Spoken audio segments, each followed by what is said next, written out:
El libro de Marcos, el capítulo 1, leyendo versículos 1 a 8, enfocándonos en el versículo 1. Principio del Evangelio de Jesucristo, Hijo de Dios. Como está escrito en Isaías el profeta, y aquí yo envío mi mensajero delante de tu faz, el cual preparará tu camino delante de ti. Voz del que clama en el desierto, preparad el camino del Señor, enderezad sus sendas. Bautizaba Juan en el desierto y predicaba el bautismo de arrepentimiento para el perdón de pecados. Y salían a él toda la provincia de Judea y todos de Jerusalén y eran bautizados por él en el río Jordán, confesando sus pecados.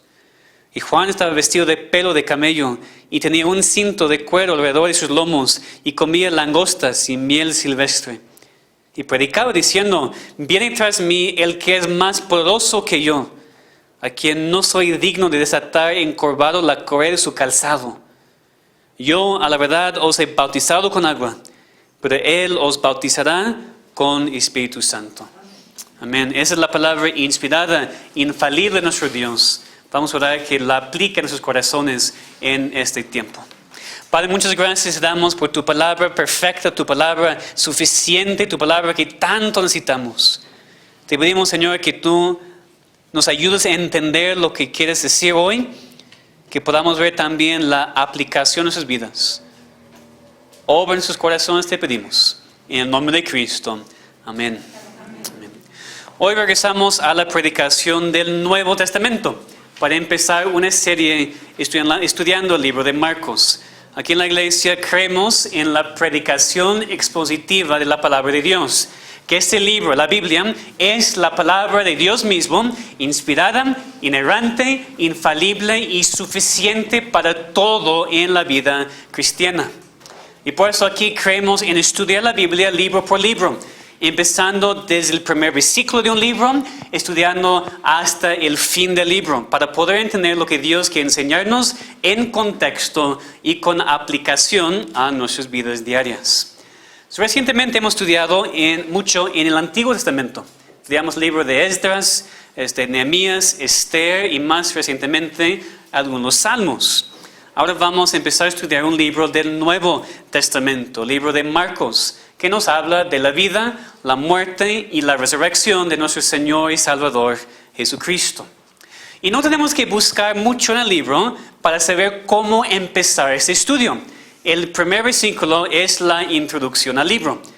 Y así hoy el primer versículo va a servir como el versículo que estudiamos para introducirnos a ese libro de Marcos. Empezando hoy y continuando a través de los siguientes meses, que oremos, hermanos, que Dios abra nuestro entendimiento y nuestros corazones para aprender más de Cristo, para poder amarle más y servirle más con todas nuestras vidas. Marcos empieza su evangelio al principio.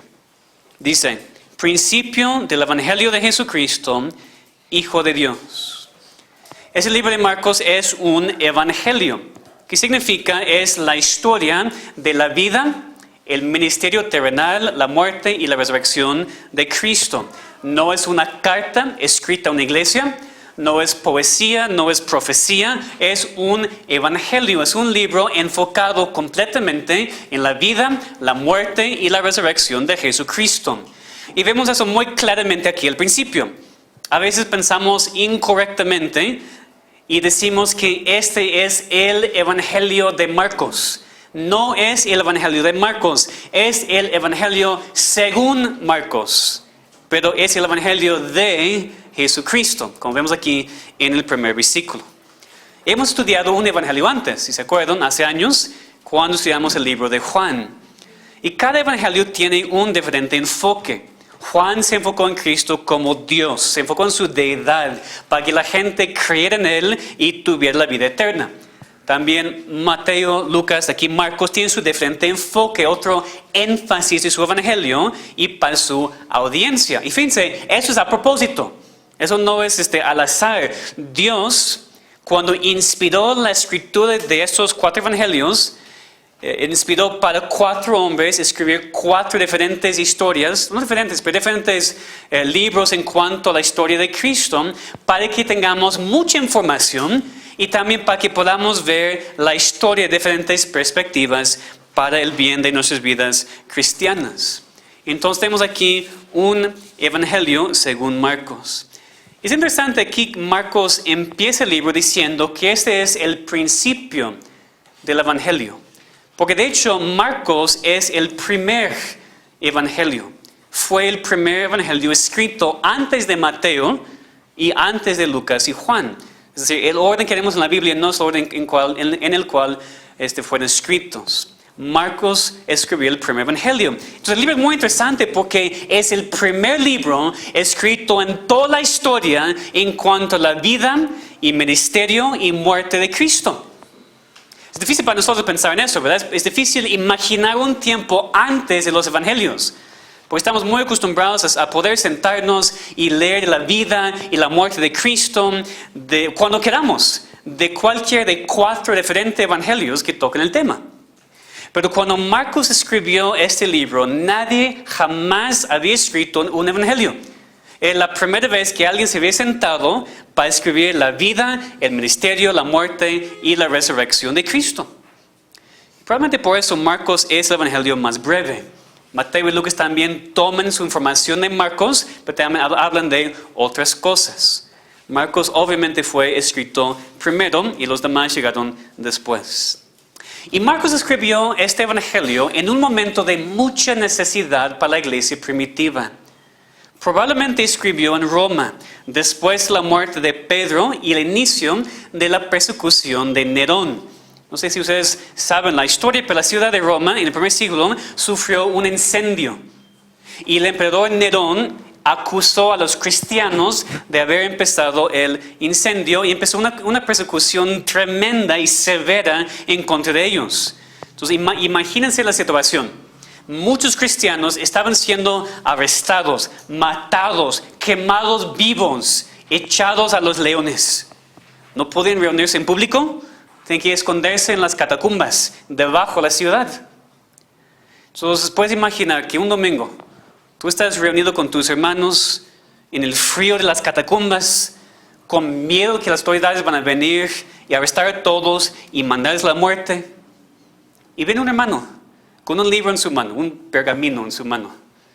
Y dice, Marcos ha escrito un evangelio. Y tú dices, ¿qué es un evangelio? Marcos ha escrito en cuanto a la vida, la muerte y la resurrección de nuestro Señor Jesucristo. Y en este domingo se sientan y leen todo Marcos y aprenden que Cristo también había sufrido, así como tú estás sufriendo. Lees otra vez lo que Cristo sufrió por ti, para comprarte la salvación. Eso te hubiera animado mucho, ¿verdad? Entonces, imagínense Marcos escribiendo este evangelio con este propósito, para animar a los hermanos perseguidos. Y no entendemos hoy ni lo que es la persecución, ellos hasta la muerte. Y Marcos escribió en cuanto a Cristo. Y Cristo siempre anima. Cuando leemos de su vida, lo que hizo por nosotros, cómo murió por nosotros, eso hubiera animado muchísimo a los hermanos en el primer siglo. Entonces nosotros también podemos ser animados. No vivimos el mismo tiempo ni las mismas circunstancias, pero también deberíamos recibir mucho ánimo y consolación mientras estudiamos ese libro del Evangelio de Jesucristo según Marcos. Entonces es muy obvio que por lo menos uno de los propósitos de Marcos para escribir ese libro era para animar a los cristianos. Y digo, ese enfoque es diferente que lo que escribió Mateo o Lucas o Juan. Marcos se enfoca en Cristo, sí como el Hijo de Dios, pero también como el siervo sufriente. Marcos se enfoca mucho en Cristo como ser humano también. Eso vamos a ver a través de este estudio. Pero tal vez te surge la duda. Y dices, pues, tú dices que Marcos escribió ese libro, pero ¿cómo sabemos? Porque no dice así aquí. Y es la verdad que este libro no nos dice en sus capítulos quién escribió el libro.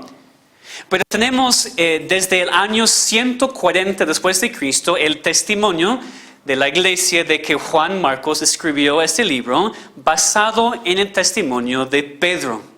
Es decir, Pedro es el testigo ocular de todo lo que encontramos en este libro. Pedro estaba y Pedro veía todo. Después le contó a Marcos quién escribió este evangelio. Un padre de la iglesia primitiva dio ese testimonio en el año 140. En el año 160 tenemos todavía en mano una introducción escrita a ese evangelio que dice que Marcos lo escribió. Entonces nadie duda de esa información. Sabemos sin duda que Marcos escribió este evangelio conforme al testimonio de Pedro. Pedro le contó lo que había visto, lo que había vivido. Marcos lo escribió. Así tenemos este libro inspirado en nuestras manos. Es importante. Es mucha información, pastor. Sí, al principio un poquito de información. Es importante porque nos ayuda a entender que ese libro sí es legítimo. Marcos no estaba durante todo el tiempo con Cristo, pero Pedro sí. Entonces, cuando sabemos que Pedro estaba contando todo esto para que Marcos lo escribiera, nos da la confianza de lo que tenemos aquí. Sabemos que un testigo ocular contó en cuanto a todo lo que vamos a encontrar en ese libro. Entonces vamos a ver esto a través de este estudio. Y de hecho sabemos, no sé si has leído una vez Marcos, todos los 16 capítulos a una vez. ¿Alguien? Deberían intentarlo, porque van a encontrar algo muy interesante. Este libro suena de Pedro. ¿Qué quiere decir eso? Lo que quiero decir con eso es que en este libro vas a encontrar las palabras inmediatamente y luego, muchísimo. Este libro va de acción a acción. Es una historia, otra historia, otra historia. Hay muy poco de pasajes largos de enseñanza aquí en Marcos. Es acción, acción, acción, acción. Y eso sí nos acuerda de Pedro, ¿verdad? Un hombre quien estaba siempre haciendo algo, diciendo cosas sin siempre pensar en lo que estaba diciendo o haciendo. Aún con el estilo suena de Pedro y nos da la confianza de que él es el testigo de lo que estamos leyendo aquí en este libro. Entonces, sin duda, la información aquí en ese libro vino de Pedro. Pero todavía no hemos respondido a la pregunta, ¿quién era Marcos? Pues su nombre completo era Juan Marcos. Era de Jerusalén, donde su madre tenía una casa grande que fue usada por los cristianos. ¿Cómo sabemos? Ven conmigo en el libro de Hechos y el capítulo 12. El libro de Hechos y el capítulo 12 y versículo 12. Hechos 12, 12. Aquí la historia es cuando Pedro fue arrestado y echado a la cárcel. ¿Ustedes se acuerdan? Los cristianos se reunían en la casa para orar por él. Y Dios sí le liberó. Él salió de la cárcel y parece que él sabía en dónde estaban orando. Porque hermanos, Pedro sabía en dónde estaba la reunión de oración. Es que, bueno, es otra cosa, ¿verdad? Pero necesitamos entender la importancia de orar juntos. Pero Hechos 12, 12. Hablando de Pedro, dice, y habiendo considerado esto, Pedro llegó a casa de María, la madre de Juan, el que tenía por sobrenombre Marcos, donde muchos estaban reunidos orando. Entonces aquí vemos, esa es la casa de Marcos, pues de su madre, y los cristianos se reunían allá. Al final de este mismo capítulo, Hechos 12, vemos que Pablo y Bernabé, y de hecho Bernabé era familiar de Marcos, Pablo y Bernabé le llevaron a Marcos para su viaje misionero. Versículo 25. Y Bernabé y Saulo, cumplido su servicio, volvieron de Jerusalén, llevando también consigo a Juan, el que tenía por sobrenombre Marcos. Pero algo pasó. Y no sabemos lo que era, pero cuando llegamos a Hechos 15, 36, Hechos 15, 36, leemos que después de algunos días Pablo dijo a Bernabé, volvamos a visitar a los hermanos en todas las ciudades en que hemos anunciado la palabra del Señor para ver cómo están. Y Bernabé quería que llevasen consigo a Juan, el que tenía por sobrenombre Marcos, pero a Pablo no le parecía bien llevar consigo al que se había apartado de ellos desde Panfilia y no había ido con ellos a la obra.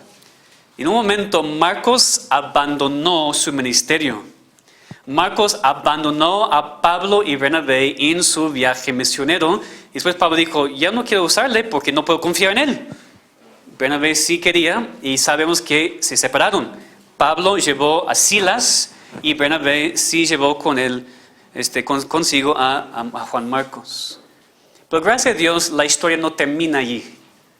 Sabemos que Marcos probó su fidelidad a la obra porque leemos de él varias veces en las cartas de Pablo. Por ejemplo, no tienen que buscar, pero pueden apuntar en Colosenses 4:10. leemos que Marcos estaba con Pablo, y lo que es más, dice Pablo a los colosenses que si Marcos llega con ellos, que deberían recibirle. En Filemón 24, Pablo llama a Marcos uno de sus colaboradores. El pasaje más importante es 2 Timoteo 4:11. La última carta que Pablo escribió antes de su muerte, la carta a su amado hijo en la fe Timoteo, y dijo: toma Marcos y tráele contigo, porque me es útil para el ministerio. Hermanos, damos gracias a Dios que Él puede restaurar a los cristianos. Marcos había abandonado completamente su ministerio. Había abandonado al apóstol Pablo en uno de sus viajes misioneros. Pero aunque no sabemos cómo, Dios hizo algo para regresarle al camino y hacerle útil para el ministerio. Entonces no es demasiado tarde para ti, cristiano, regresar a Dios y ser usado otra vez. Dios te puede restaurar. Entonces, es un poco de información en cuanto a este evangelio, en cuanto a su autor. Vamos a regresar a Marcos 1. Y sabemos ante todo de la relación de Marcos con Pedro, porque Pedro en 1 Pedro 5 dice que Marcos era su hijo en la fe. Entonces, otra vez regresando a Marcos 1:1, leemos este versículo de introducción: principio del evangelio de Jesucristo, Hijo de Dios. Entonces, Marcos escribió este evangelio, esta historia de la vida y muerte de Cristo, basado en la información de Pedro, quien había estado con Cristo durante todo su ministerio. Pero el versículo no solamente nos dice que es un evangelio, una historia de Cristo, sino también nos habla del contenido de este evangelio, porque dice principio del evangelio de Jesucristo, Hijo de Dios. Entonces, Marcos aquí no está contando la historia de cualquier humano, de cualquier hombre, de cualquier buen maestro. Dice, es la historia de Jesucristo, Hijo de Dios, no solamente un gran hombre. Es la segunda cosa que quiero que consideremos.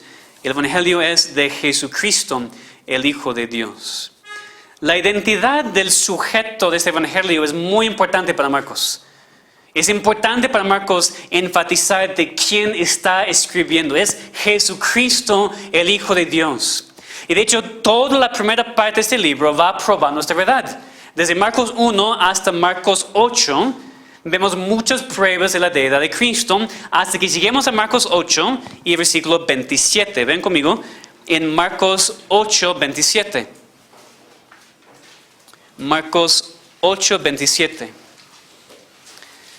Salieron Jesús y sus discípulos por las aldeas de Cesarea de Filipo. Y el camino preguntó a sus discípulos, diciéndoles: ¿quién dicen los hombres que soy yo? Ellos respondieron: unos Juan el Bautista, otros Elías y otros algunos profetas. Entonces él les dijo: ¿y vosotros quién decís que soy? Respondiendo Pedro le dijo: tú eres el Cristo. Este es el punto culminante del libro. La declaración de Pedro de la deidad de Cristo. Y no solamente Marcos que registra esta conversación, sino también Lucas en Lucas 9 y también Mateo en Mateo 16. Y ustedes saben que Mateo amplía un poco la historia, porque dice que Cristo dijo a Pedro: carne y sangre no ha revelado eso a ti, sino mi Padre que está en el cielo. Y después Cristo dijo esas palabras muy famosas: tú eres Pedro, y sobre esta roca edificaré mi iglesia, y las puertas del Hades no prevalecerán contra ella. También Marcos 14, cuando Cristo está ante el sumo sacerdote, vemos la pregunta: ¿eres tú el Cristo, el Hijo del bendito? Y Cristo respondió diciendo: yo soy. Y después dice que le condenaron porque dicen: ¿qué más tenemos que escuchar? Ha blasfemado a la muerte con él. Entonces Marcos sí hace énfasis en la deidad de Cristo, sin duda. Se enfoca en la prueba de la deidad de Cristo por acciones y por palabras. Pero como digo, Marcos también, todo el libro, hace hincapié en Cristo también como siervo. En Cristo como el siervo sufriente. Es Dios mismo, sin duda. Pero vino al mundo como ser humano. Se encarnó. Sufrió por nosotros para comprarnos la salvación. El versículo clave para esta verdad, y de hecho el versículo clave de todo el libro, es Marcos 10:45. Marcos 10:45. Aquí tenemos las palabras de Cristo mismo, hablando a sus discípulos, y dice en Marcos 10:45, porque el Hijo del Hombre no vino para ser servido, sino para servir y para dar su vida en rescate por muchos. Si quieren un versículo clave para el libro, es este versículo. Marcos se enfoca en Cristo como el siervo sufriente. Aquí vemos la importancia de las dos naturalezas de Cristo. Plenamente hombre y plenamente Dios.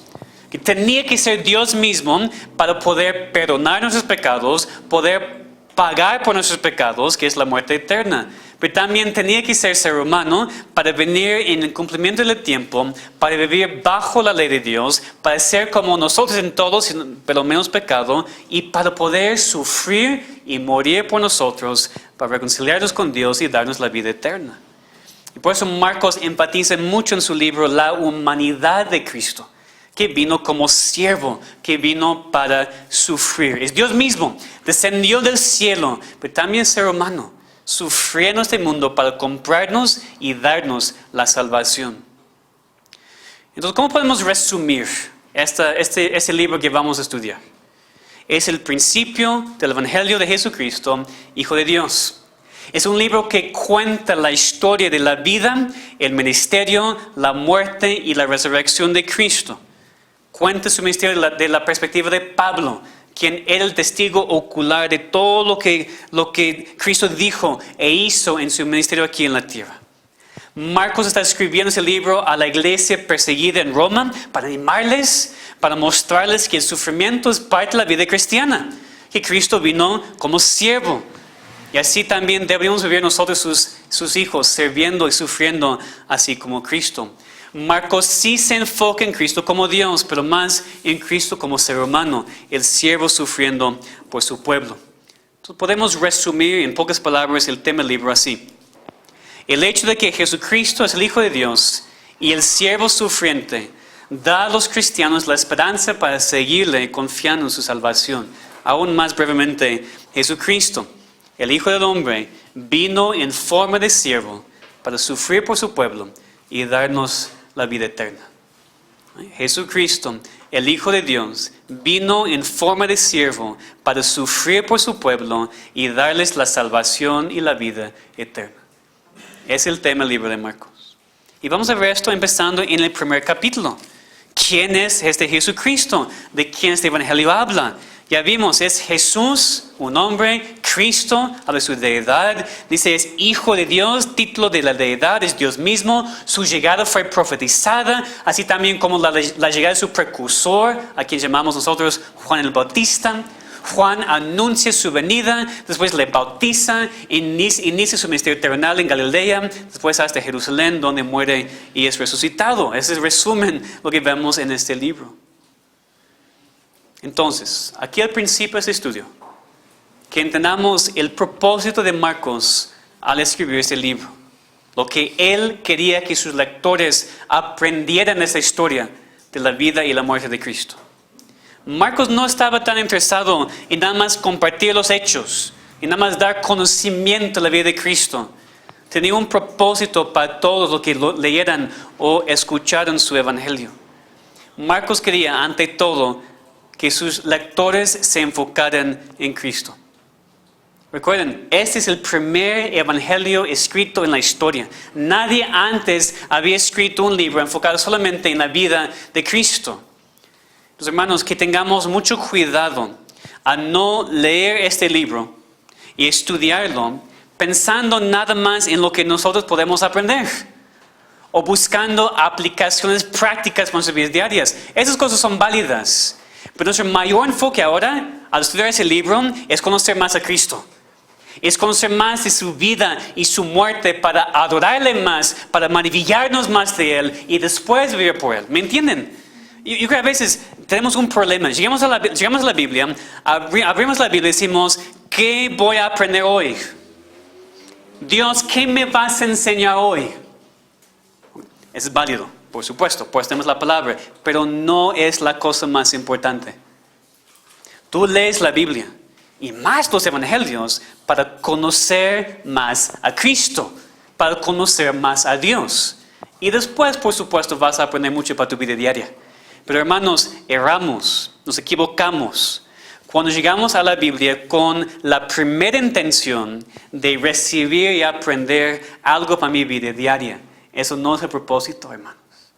Es primero conocer a Dios, conocerle más. Y les prometo, eso va a cambiar sus vidas muy prácticamente.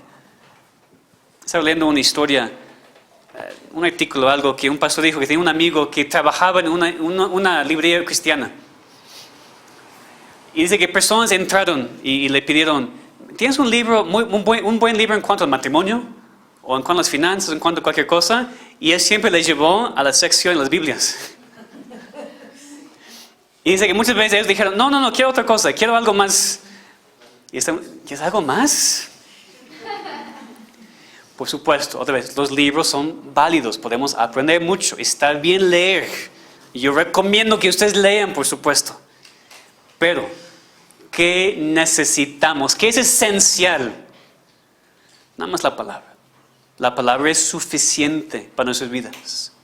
Entonces necesitamos estudiar ese libro a través de esos meses, no enfocándonos primero en nosotros y lo que necesitamos. Primero enfocándonos en Cristo. Aprender más de Él para poder glorificarle más y también poder después servirle más. Eso primero como aplicación. Sin duda también Marcos, como vimos, quería animar a los cristianos en la persecución. Y como dije, aunque no estamos pasando por el mismo tipo de persecución como en Roma en el primer siglo, nosotros sí también hemos sido llamados a servir y sufrir. Hemos sido llamados, cristianos, hoy en el siglo XXI, a servir y sufrir. Es decir, en otras palabras, ¿eres cristiano? Entonces, has sido llamado a servir y sufrir.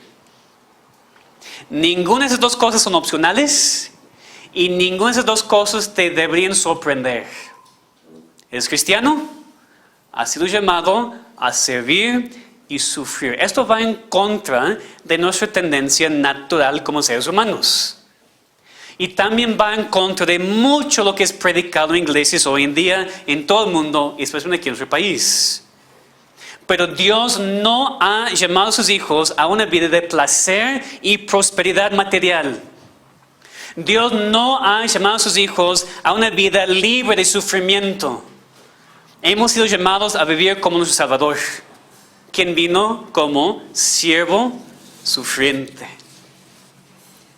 Vamos a sufrir. No es opcional. Y es bueno, porque es lo que Dios usa para santificarnos. Pero cristiano, no permitas que el sufrimiento te sorprenda. Es parte de lo que significa ser cristiano, es parte de ser como Cristo. Y también hemos sido llamados a servir. Así como Cristo dijo, no hemos venido para ser servidos, sino para servir. Dios no te salvó para que ahora todos se enfoquen en ti. Dios no te salvó ahora para que todos se enfoquen en tus necesidades y en tus deseos. Dios te salvó para que tú le sirvas a Él y para que tú le sirvas a otros. Entonces, muy prácticamente, hermanos, cuando venimos a la iglesia los domingos, venimos para servir, no para ser servidos. Por supuesto, se aplica espiritualmente, sin duda, pero se aplica también con las cosas prácticas de la iglesia. Tú no vienes para sentarte cómodo en tu silla y después del culto esperar que otra persona arregle las mesas y las sillas y otros preparen la comida y después otros laven los trastes. No vienes para eso. No vienes para sentarte cómodo en tu silla, con tu celular y platicando con todos y no haciendo nada. Visitas no se aplica, por supuesto. Los que son partes de la iglesia, ¿ok? No venimos para eso, hermanos. Ni jóvenes, ni adultos. Tú vienes para servir. El problema es que venimos a la iglesia esperando que todos me sirvan. Que el pastor predique algo muy, muy bueno para que yo salga lleno. Yo espero venir a la iglesia y no entrar en conflicto con nadie. Que yo esté cómodo siempre en mi iglesia. has sido llamado a servir y sufrir. Y eso incluye en tu iglesia local. Por favor, hermanos, entiendan algo muy importante. No siempre se van a sentir cómodos aquí en esa iglesia. Primero, porque la palabra se predica y oramos que lleve consigo convicción de pecado. Pero a veces vas a venir, una persona no te va a saludar bien. Vas a venir una persona tal vez no te va a platicar. Vas a venir y alguien te ofende. Y dices, ¿eso no debe pasar en mi iglesia? ¿Por qué no? ¿Has sido llamado a sufrir? ¿No crees que vas a sufrir aquí también? No lo hacemos a propósito, no ofendemos a propósito, pero va a pasar, hermanos. Y les voy a decir algo muy importante. Si ves en la iglesia para ser servido y alguien te ofende, y alguien no te habla bien, no vas a regresar. Y eso ha pasado aquí. O vas a venir muy de vez en cuando, porque no estás cómodo. Y la única cosa que eso muestra es que tú no entiendes lo que significa ser cristiano ni pertenecer a una iglesia local. Tú has sido llamado a sufrir y servir. No vienes al momento del culto o tarde y sales corriendo y piensas que eres parte de esa iglesia. Es bienvenido. Todos siempre bienvenidos para escuchar la palabra de Dios. Pero si eres cristiano y quieres comprometerte a la iglesia local, tienes que sufrir y servir. ¿Me entienden? ¿Están de acuerdo? Okay. Y como aplicación final, pero creo que la aplicación más importante. Ahora estamos empezando a estudiar un libro que se llama un evangelio, el primer evangelio escrito. Principio del evangelio de Jesucristo, Hijo de Dios. Entonces, creo que es muy apropiado para todos aquí, cada persona aquí, hacer la pregunta. ¿Entiendo yo lo que es el evangelio? Vamos a estudiar un evangelio, pero tú, ¿entiendes lo que es el evangelio?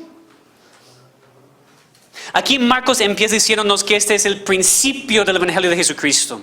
Entonces, en primer lugar, entendemos que el evangelio siempre empieza con los hechos de la vida y muerte y resurrección de Cristo. Es decir, sin los hechos, sin la doctrina, sin saber lo que pasó en la historia, no hay salvación. La doctrina entonces no es una cosa que deberíamos evitar en la iglesia porque divide, sino es el fundamento para la salvación. Sin entender los hechos históricos de la vida, la muerte y la resurrección de Cristo, no hay salvación.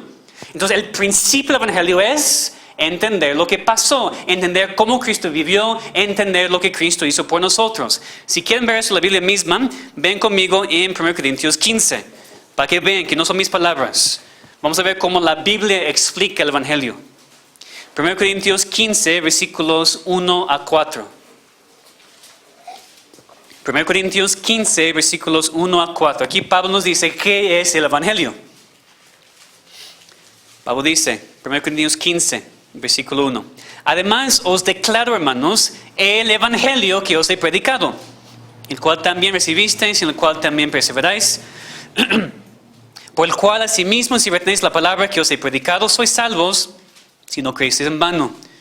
Porque primeramente os he enseñado lo que asimismo recibí, que Cristo murió por nuestros pecados conforme a las Escrituras, y que fue sepultado y que resucitó al tercer día conforme a las Escrituras. En ese contexto vemos que el evangelio tiene tres partes: la muerte, la sepultura y la resurrección de Cristo. Una persona tiene que creer estos hechos o no hay salvación. ¿Okay? Entonces, el principio del evangelio es entender quién es Cristo, que vino al mundo para vivir y sufrir y morir para que nosotros tengamos la vida eterna. Pero hay más. Porque puede ser que tú entiendes los hechos del evangelio. Tú entiendes intelectualmente que Cristo sufrió, que murió en la cruz, resucitó entre los muertos. Puede ser que aún crees que esas cosas en verdad sucedieron. Pero aún ese conocimiento no te salva. Los meros hechos no te salvan. Tienes que creerlo, sí. Pero también tienes que creer que todo lo que Cristo hizo por ti. Esto es lo que necesitas creer para ser salvo. Que no es suficiente solamente venir a la iglesia, escuchar la verdad y estar de acuerdo. Eso no es suficiente para ser salvo. No es suficiente crecer en hogar cristiano y estar de acuerdo con tus papás y venir a la iglesia con ellos. Eso no te salva. Tienes que creer que todo lo que Cristo sufrió por mí, porque yo necesito su salvación. Tienes que creer que cuando Cristo murió por mí, porque soy pecador, porque sin Cristo no puedo merecer la salvación. Regresamos a 1 Corintios 15. Porque aquí no solamente vemos que Pablo predicó los hechos del Evangelio, sino también hizo énfasis en que tienen que ser aceptados como algo personal. Fíjense aquí en el versículo 3. El Evangelio es: Cristo murió por nuestros pecados. ¿Lo ven? No es suficiente creer que Cristo murió por pecados. Tienes que creer que Cristo murió por mis pecados. Cristo murió precisamente para que tú puedas tener la salvación. El Evangelio entonces son las buenas nuevas que Dios planeó una salvación que no merecemos, que bajó en su gracia para rescatarnos nuestros pecados y nuestra miseria y darnos la vida eterna. Necesitas creer que Cristo murió por tus pecados, que tú necesitas ser salvo solamente por su obra y no por nada en ti. Y parte de esa salvación es lo que vamos a leer en el libro de Marcos. Cristo descendió, nació, sufrió en toda su vida y murió en la cruz. No porque lo mereció, Cristo no mereció eso. Cristo no tenía pecado. Cristo murió en la cruz por nosotros, por nuestros pecados, para darnos la salvación. Si estás aquí y nunca en tu vida has reconocido tu necesidad de Cristo y su salvación, hoy puede ser el día de tu salvación. Y el Evangelio no son buenas noticias en cuanto a cómo vivir. Son buenas noticias en cuanto a una persona. Una persona que tú necesitas conocer. Jesucristo, el Hijo de Dios. Cree en Él y recibe el perdón de tus pecados. Pero también cristiano, tú que has sido salvo por la sangre de Cristo, tú que has sido rescatado de tus pecados, ¿entiendes que este mismo Evangelio todavía es para ti? Es decir, el Evangelio no es algo que solamente necesitamos antes para reconocer el pecado y ser salvos, y ya que somos salvos, lo predico a otros, pero no lo necesito. No es así. El Evangelio es la base de todo en tu vida diaria. Nunca va a llegar el momento y ya no necesitar el Evangelio. Es para todos en todo momento. El Evangelio es lo que es tu meditación, es tu fuerza, es lo único que nos impulsa a seguir adelante. Obedeciendo a Dios, no en sus fuerzas, sino dependiendo de nuestra unión con Cristo y el poder del Espíritu Santo quien mora en nosotros. Entonces te pregunto, ¿has recibido este Evangelio de Cristo? ¿Tú crees en su vida perfecta, su muerte sustitutoria y su resurrección milagrosa entre los muertos? Y más que eso, ¿crees que tú necesitas a este Cristo? Que necesitas su perfección para cubrir tu pecado, su muerte para pagar por tu pecado y su resurrección para darte la vida nueva? Es personal. Hay personas aquí que tal vez han escuchado el mensaje muchas veces y intelectualmente saben todo, pero todavía no crees que es para ti. Es para ti. No hay otra manera, no hay otro camino, no hay otra salvación. Y nosotros que hemos sido salvos, que nos maravillemos más de Cristo, que adoremos más a Dios, que vivamos más conforme a su ejemplo, sirviendo y sufriendo así como Él, el siervo sufriente, nuestro amado Salvador Jesucristo. Este es el principio del Evangelio de Jesucristo, Hijo de Dios. Que Él obra en nuestros corazones a través de su palabra. Vamos a orar. Damos gracias, nuestro Padre, por tu Hijo Jesucristo, plenamente Dios, plenamente hombre, el Hijo de Dios, quien descendió del cielo de la gloria para sufrir aquí con nosotros, para servir, no para ser servido, para sufrir en su vida, para sufrir en su muerte, la muerte de cruz, para pagar por nuestros pecados, darnos la vida eterna, reconciliarnos contigo y hacernos hijos de Dios. Damos gracias, Señor, por lo que tú has hecho. Damos gracias por Cristo.